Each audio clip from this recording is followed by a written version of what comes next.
Mbak Asari itu dalam buku tulisannya Ki Wahid itu lahir di Demak. Dari Demak, kemudian ketika itu Grobogan ikut wilayah Demak tahun sekian. Nah kemudian beliau itu mondok ke Gedang di Tambak Beras. Jadi sebelah selatannya, sebelah timurnya pondok Tambak Beras itu namanya Gedang.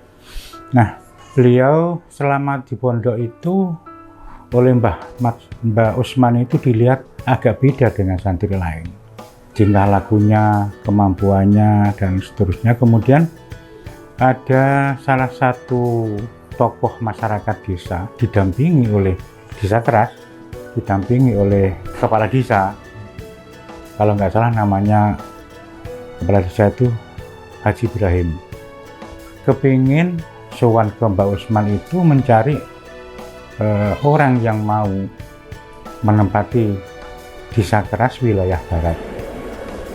Wilayah barat itu karena terkenal angker dan tanahnya itu tanahnya itu lumpur ya. Jadi nggak bisa dilewati. Memang lumpur, daerah lumpur tanahnya.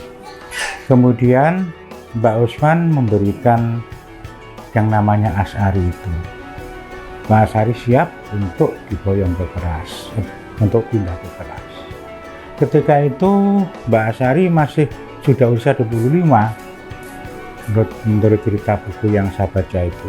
Nah usia 25 itu sudah dinikahkan dengan putri Mbah Usman, Mbak Sifah. Usia ada yang menyebut 6 tahun, ada yang 9 tahun, dan kemudian 12 tahun dibawa ke keras. Di keras itu kemudian Mbak Asari ada salah satu tokoh yang diajak dari keras itu memulai untuk mengumpulkan beberapa santri, keluarga yang dari Demak, dari Grobogan itu ada yang datang ke Mbak ngaji.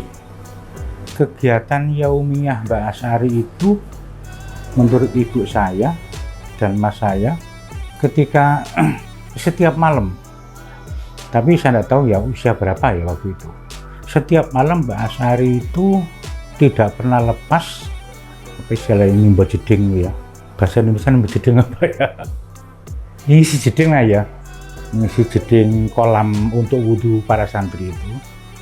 Diameternya tidak tahu ya, yang jelas segi 8. Kolam itu masih ada segi 8.